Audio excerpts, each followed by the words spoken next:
Well, welcome in all of our good friends to KOFO land on this prime time of drive time of Sunday evening, August 9. It has been swelteringly hot and all in the next week going to be in the 90s. But boy, we have had rain. We've had some strategically, beautifully placed 1-inch rains here about 2 or 3 different days the last week. So we are so delighted you've joined us tonight for Boomer Takes with Pete and Jake. Yeah, we're the last of the baby boomers, and we're kind of semi-retired, you might say. Like Walter Matthau and Jack Lemmon, we're not totally grumpy old men. We think we have a few things to say, and we just kind of talk about life. Everything from entertaining, to boating, to golfing, to tennis, to health, to kids, to grandkids, music, traveling, you name it. And Christmas movies. Yeah, Christmas and Pete's an MD, guys. Pete's a doctor. We're not doing any medical or legal advice on this show. I'm a lawyer, Pete's a doctor, but this is two guys chatting and reflecting philosophically as we are both in our 7th decade. Doesn't that sound foreboding, Pete? We're in our 7th decade, halfway through. John, we're more than halfway through. We're about 7/8 through. Well, halfway through our 7th decade, but yeah. Oh, halfway through our 7th, yeah. The analogy I use is we're either putting on 16 or teeing off on 17, to use a round of golf analogy. So not all of us can extend out like William Shatner at 95. Do you know that he used immunotherapy to beat stage 4? It had gone to his brain and lungs. This was like 3 years ago. Is that unbelievable? That is unbelievable. That is 2 years ago. I know you're a huge fan of William Shatner and Star Trek. Big time. His daughter. That never floated my boat, John.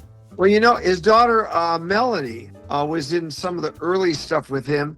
She's now, I think, 61 years old, and she was battling stage 4 breast cancer with his stage 4 at the same time. This is back 2 years ago in 2024.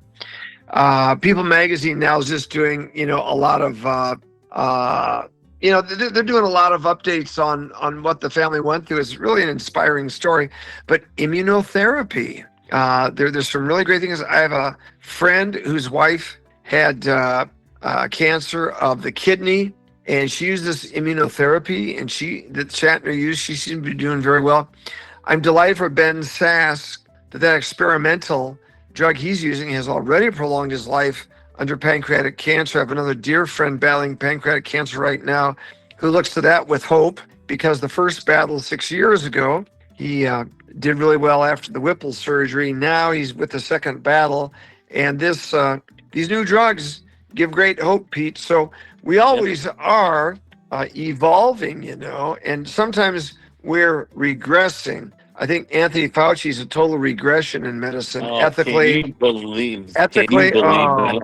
Can you takes the fifth 111 times? That is really, really disappointing. I mean, every doctor that I've talked to about Anthony Fauci over the years has basically said they think he should be in jail, that he totally mishandled things.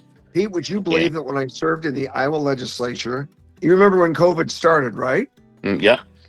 March 20th, 2020 was incredibly early, like a week or two when stuff really had kind of bubbled up. I publicly called for Fauci's resignation on March 20th, 2020. And even my Republican colleagues thought I was, you can't do that. That's Trump's guy. He's good. And I said, no, he's not. And he's not Trump's guy. So, Pete, some of us knew, but we were busy being canceled by Twitter and Facebook, and the lobby had a stranglehold on the legislators, and there was only so much we could do to do the right thing. But well, we did what we could. As a physician, when very, very early on, when doctors were saying, I think maybe we're approaching this wrong, we should think about doing this. And they were shot down. Yep. That immediately to me was like, this is not how medicine works. Right. As I've said to my patients, it's like, you got a problem. You have X problem. You get 10 doctors in a room and you present that case to 10 doctors. You're probably going to get 3 or 4 different, ideas Of on course. a way to approach it. Of course. And it just smelled like a rat. And I wish, and we don't have to spend much time on this, I just wish they would have come out and said, here's the deal, everybody. We've got this virus that has been genetically modified in a lab. It's gotten out. We have no idea what the effect on the human population is going to be. Right, Pete. And these are some things we're trying. I think Anthony Fauci blew a major chance. He had everybody's ear for an extended period of time. Yes. Where he could have been talking about the importance of exercise, eating healthy, vitamin supplementation. Hey, people who are diabetics, let's keep your blood sugar in control. We know that the healthier you are, the less of a problem you're going to have with this. This could have been a wonderful learning experience to teach people of how to take better care of themselves. But instead, he was enforcing a protocol of remdesivir, which was the worst performing drugs. And that was known. It was known it was a bad drug, that it shut down kidneys often. And also, they knew the ventilators would finish you off. I'll never forget when Governor Cuomo, who was the really intellectually limited governor who decided to put all the COVID people in nursing homes, and we know what happened with that. Many deaths. And Cuomo was begging for ventilators. I remember the press conference. This was back in maybe April of 2020, possibly March. And Trump says, you don't want, if you're to the point where you're on those ventilators, you're not going to basically come out of it. I mean, Trump was right about so many things. Fauci tried to box him in. We know that ivermectin worked, that hydroxychloroquine worked. But as Bobby Kennedy said, they had to suppress that because you can't be granted the right to manufacture a vaccine unless you can show that nothing else works. So they had to basically defame ivermectin, hydroxychloroquine, which were plentiful, cheap, and very curative. Imagine you've got, we're just shy of 9 billion people in the world. Is that right? Yep, that's right. So let's say you can vaccinate 70% of those. So there's 6.3 billion. At how many dollars a shot?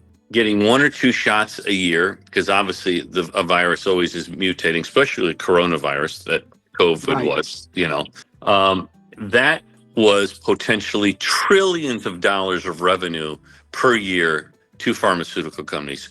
Trillions of dollars. That's what it was all about, Pete. That's why they suppressed the myocarditis and the miscarriages data. And to get the manufacturing approval, they had to denigrate the efficacy of hydroxychloroquine and ivermectin that works well. I mean, ivermectin saved me, that protocol. They also had, if they got the emergency use authorization, they needed that they needed to call the vaccine to get the legal liability immunity, because they knew this stuff was dangerous. They didn't want to get sued. So you've got the legal liability with respect to vaccines. It's the only thing in the world where there's literally no liability assigned. And so, but it's not a vax. It is not a vaccine according to definition. It is gene therapy. It's an mRNA. That is not a vaccine. No. It was a crazy time. Fauci admits social distancing was just kind of whimsically made up. John, we know masks were of limited effect. Well, when this whole thing started, being retired at the time, I was reading probably 8 to 12 hours a day. And because something called PubMed, it's for the NIH, you can have access to all medical journals. It was all free and open. Right now, when I go and if there's an article I really want to read and I don't have that journal, I got to pay $31.50 for the article.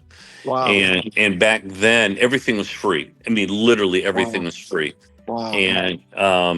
And masks maybe help decrease the incidence of things by about 10%. The 6-foot social distancing, I could never find anything that even stated anything close to that, though the World Health Organization at one point had said 1 meter.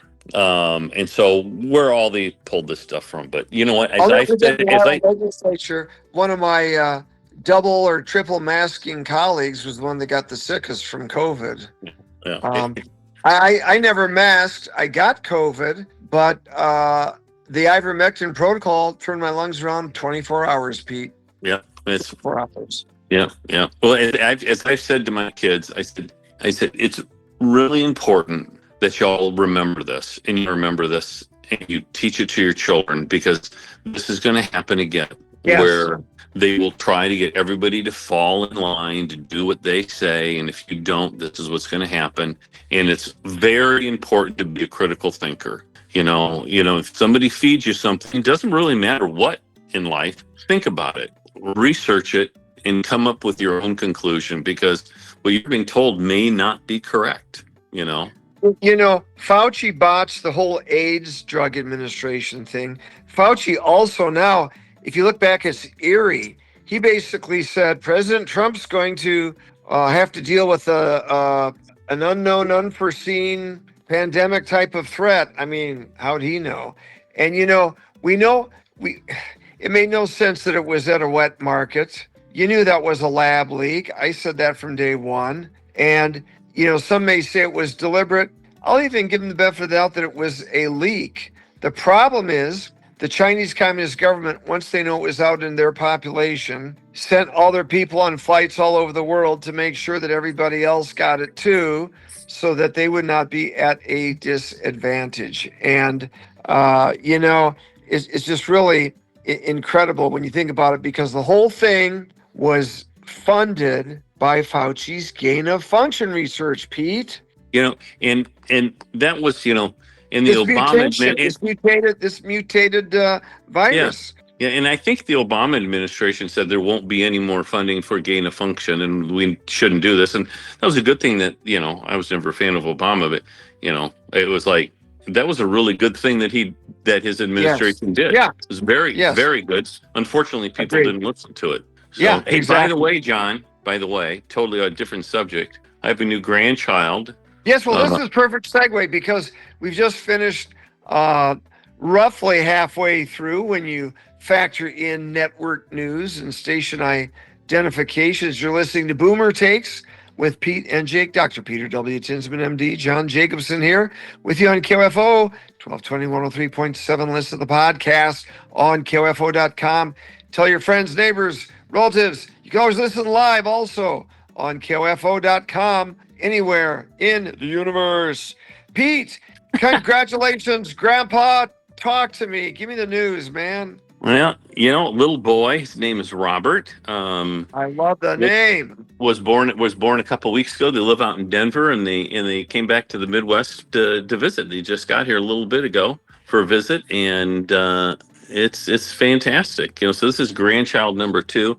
But one of my friends who is a surgeon, he was telling me that as you have grandchildren, the more you have, the more concern you will develop. It just, because you're always thinking about and hoping everything's going fine. Sure. My oldest daughter's pregnant. She is doing she's doing 6 weeks. What happened to her? She fell, broke left elbow, a displaced fracture, had surgery about 10 days ago, put a plate and screws in. Also, they think she's got a small fracture in her right elbow when she fell, but not enough to do anything with, and can't do anything. And her final 6 weeks of pregnancy, this has just been terrible for her, because she can't do anything with her arms. And so it's like, it's like, you have kids, you worry about your kids, you get concerned for them. Then you have grandkids, you're concerned about them. Hoping everything's fine with them. And, there's nothing more important than family, well, except for God. And, it is very interesting being a grandfather. Now, this is number 2 for us. I agree. I worry about everything. I worry about driveways and pools and lakes. I just worry about kids around water, and when cars are backing up and pulling forward and stuff like that. John, I have a friend. He's a urologist. Family of 9. They were getting ready to go to mass one Sunday morning. Everybody piled into 2 different Suburbans because they couldn't fit in one. Backing out, the youngest child was behind one of the Suburbans, and they ran over him. What did the dad do? Scooped him up, threw him in the back of the car, started doing CPR, drove like a somebody else drove like a bat out of hell to the hospital. Oh, Took about 6 minutes to get there. He called the emergency room saying, "We're coming in. This is what we've got going on." oh, My friend, who's the surgeon, just happened to be there. They literally ran this boy back into the OR, and opened him up, and he had a ruptured spleen, and he's alive, oh, and he's a great kid, wow. Praise and God.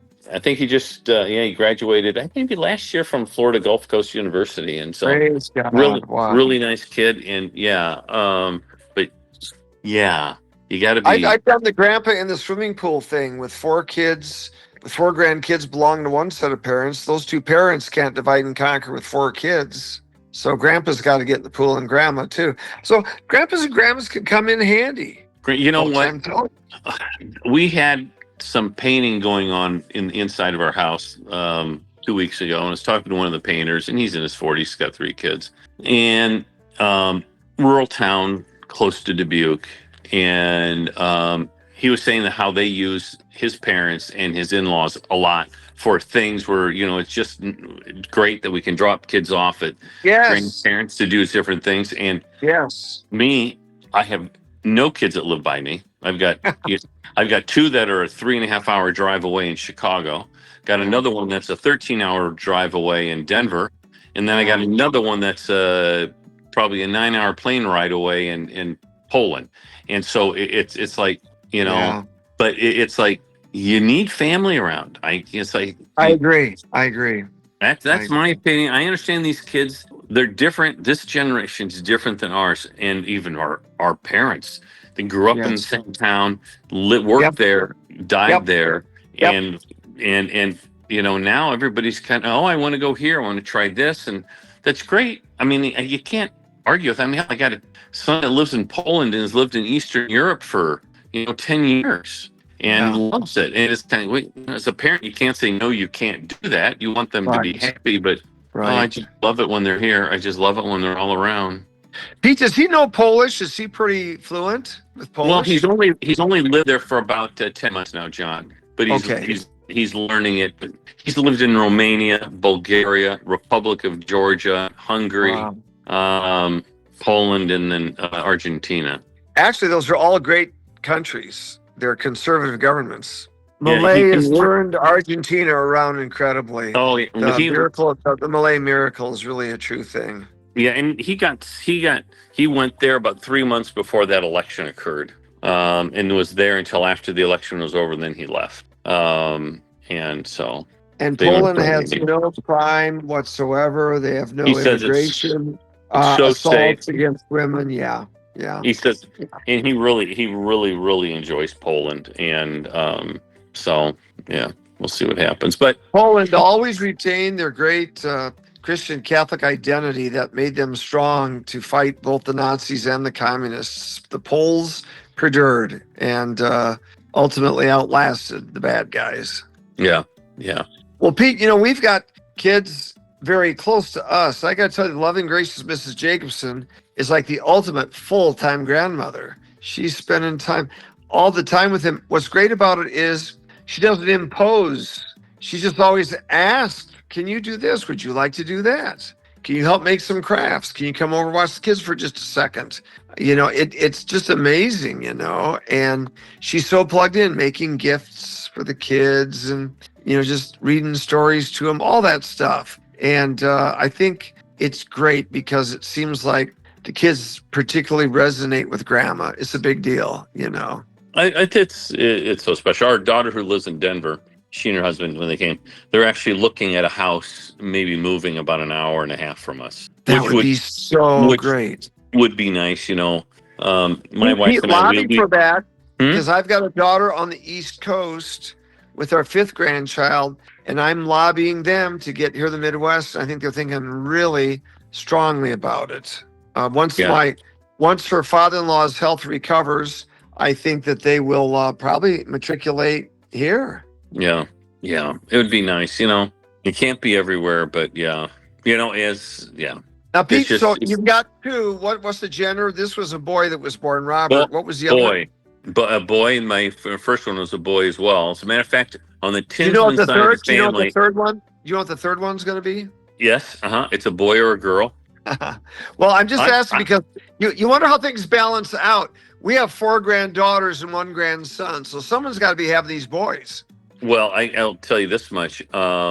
When you look at my side of the family, between my brother and sister and I, there are now 9 would be great grandchildren for my mom and dad. Okay, Wow. and all Wow. 9 of them are boys, not one Seriously. girl. So Lizzie's got what, 2 or 3 boys? Lizzie has one, just has one, and then Oh, but that's my right. brother's got 1, 2, 3, 4, 5, 6. Seventh one's on the way. Wow. And we have 8. Well, so 8, 9. So everybody, and they were, yeah, everybody's a boy. And so, as I said to my Wow. kids, I said, don't find out what you're having.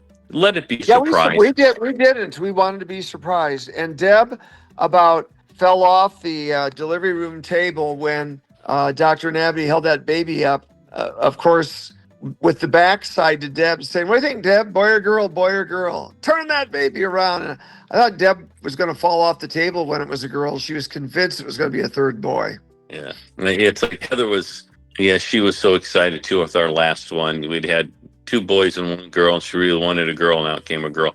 And as I would always say to my patients, and would say to my kids, don't find out. From an obstetrician standpoint, there is way more excitement in the delivery room when the Yes. parents don't know. Yeah. When they're having, it's like, when somebody knew, it'd be like, oh, a boy came out. It's like, oh, you got a boy. It's a boy. And they're like, would you like to hold him? Yeah. Nah, it's okay. You can put him over on the warmer and wipe him off, then we'll take him. But, Right. when people didn't Right. know, there was, it was just night and day difference in my opinion. So, Isn't that and, something? and everybody who wanted to find out ahead of time, I would ask one question. And I said, do you peek at your Christmas presents before it's time to open them? And consistently the answer was yes. I cannot wait till Christmas morning to open my presents, Okay. but I will peek and see what they are before then, because I just can't stand it. Oh, that's And funny. that leads me to another thought. Yes. I was at a financial meeting, investment meeting, and there was a psychologist from Northwestern University talking, and was talking about children and how to teach them, to be, wise with money and that sort of stuff. And she said the number one thing you can teach your children is delayed gratification. Because if they learn delayed gratification, then they will always be financially stable.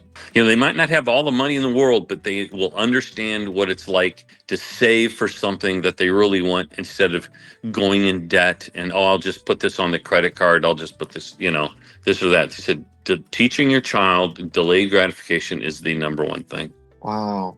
It's really embarrassing. And she told me about they did a study where they brought in like 3 and 4-year-olds, set them at the table, and gave them each a marshmallow. And they said, here's the deal.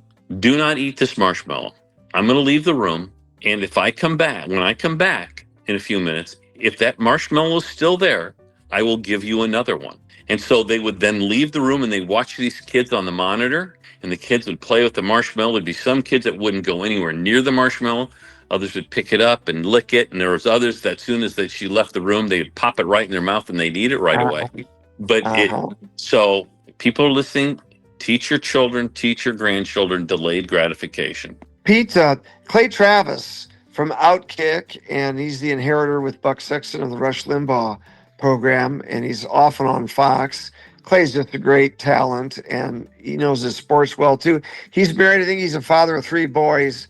Clay Travis talked about a conversation here with the late, great Coach Lou Holtz, national championship winner at Notre Dame. And Holtz said, Clay, you got 12 years. He said, after the age of 12, your time with kids is going to be exponentially less. It starts at the age of 12. They then become people who want to be surrounded by their peers. They're in all these activities, and your quality time with your children basically ends at the age of 12. He said, do everything you can with them during those first 12 years. So I think grandparents have a nice ability to be able to do that for the next generation and get those kids before they're teenagers. And boy, my wife has maxed out on that. I mean, these kids know who she is. I mean, she's a doting grandmother. And yeah, if you're nearby, she loves to watch the kids. We have dinner with the kids, crafts and all sorts of fun things, that grandmas get to do with their grandkids. Isn't it interesting to think about it?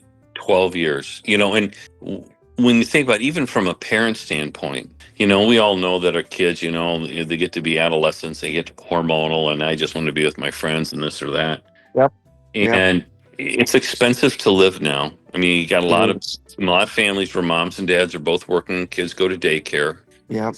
I really wish we could go back to a time of where moms didn't have to work. There's a lot of moms that I would see in my practice who did not want to go back to work, but they had to because they couldn't afford not to go back. And it would be really great, if we could get back to that. If a woman wants to work, I think that's great. I think it's fantastic. But if they don't want to work, that would also be great to make that happen. It's just our society is a lot different than what it was in the 1950s and 1960s. That's for sure. And Pete, of late, I have noticed incredibly feelings of nostalgia, particularly for the 70s and 80s. I'll see things that'll pop up on social media, and good grief, I miss Gerald Ford and Richard Nixon and Ronald Reagan and ABBA and the Bee Gees and John, I miss MTV and all of those things. I miss having fun at Creighton University in undergrad. Boy, so do I, Pete. Those were great years for you and me. They really, really were. They were fantastic. I loved it. I mean, Chris Blaylock introduced us to both Ozzy Osbourne, Sergei Rachmaninoff, Pink Floyd's The Wall, and Tom Petty and the Heartbreakers. He was a Renaissance man, and he could hold his hand over a flame like G. Gordon Liddy and burn his flesh and not be made to talk. I wonder whatever happened to him. He went into the military because his dad was a colonel. He's had a great military industrial complex career. Yes. Yeah. Still doing really, really well. And it's kind of like Vince Lombardi's Packers. They all went on to these great, wonderful careers after playing for the Packers. I'm proud of a lot of our friends. They've done really well. It was a very great bunch of guys in a very unique time. And what's sad is you long for it so much because you can never go back to it. You can't capture lightning in a bottle, Pete. There will never be times like those again. And they were so innocent. We didn't realize how innocent those days really were. Oh, the statement that youth is wasted on the young is true. You just don't know. We always think we're going to be that age where nothing's, you don't realize realize that how. It's like the last time. It's like the last time you take all your kids to the pumpkin patch, and you don't realize that's the last time you're taking all your kids to the pumpkin patch together. John, my mom took me to the pumpkin patch, and I got photographed by the newspaper. And I had a spread in the newspaper when I was a little boy because it was Peter, Pumpkin Eater, Peter and the Pumpkin Patch. I love it. Probably 4 years old. But Pete, contrary to the rhyme, you had a wife and you could keep her. I could. I did keep my wife. Well, really, probably she would say she kept me, Well, guys, I can't believe we've gone a half hour already. What a wonderful show. Guys, if you got a chance to be a grandpa, a hands-on grandpa or grandma, take it. It's so rewarding. And the grandkids will love it. Your kids will appreciate the occasional babysit to where they can actually go out on a date once a year. John, we were out for supper the other night with some friends from Indianapolis, and their daughter lives in Chicago, and so they were in Chicago, and we were all together. And the daughter is, she's 30, maybe 32. Her name's Abby, and I was telling her about this radio show, and I was like, because when I first met her, she called me Boomer. Okay, Boomer. And I was like, what do you mean Boomer? And it was just kind of like, she's just so funny, and it was like, and I was like, you need to listen to us. And she goes, what's your radio show about? I said, it's about nothing. We're like Seinfeld, man. We're like Seinfeld. Oh, anyway. Well, guys, grab the podcast on KOFO.com and tune in your dial next week. Same bat time, same bat channel on KOFO 1221 3.7 FM. And guys, it'll be Boomer Takes with Pete and Jake. In the meantime, Be safe, be smart, be good, be strong, love Jesus Christ, and thank God for the blessings of liberty, the divine providence that he has bestowed on our land as America continues this celebration of her 250th birthday. And here we are in the heartland of Kansas, wheat fields and corn. And remember, guys, America not only feeds the world, but fed the entire world after both world wars, saving the world from famine twice. And it was the combination of efforts of people like Governor Alf Landon and Herbert Hoover of Iowa with the famine commissions, and Harry Truman from Independence just across the way here. These Midwesterners that found, and Dwight Eisenhower, for crying out loud, Ike from Abilene, Kansas. You think of how Ike and Truman and Herbert Hoover and Alf Landon, these Iowans and Kansans, helped save the world from famines. It's really a time to be proud, not just be an American, but to be a Midwestern American. Right, Pete? Absolutely, 100%. Nothing better in the Midwest, is my opinion. That's why Pete's going to come out and ride that tractor, too. Guys, John, yes. Bill Prock's got it ready for you. I just talked to him the other day from East Kansas Energy. So Pete would get pictures of Pete on the tractor here, guys. But hey, we're running out of time. Stay tuned for more great programming. Until we meet again, adios.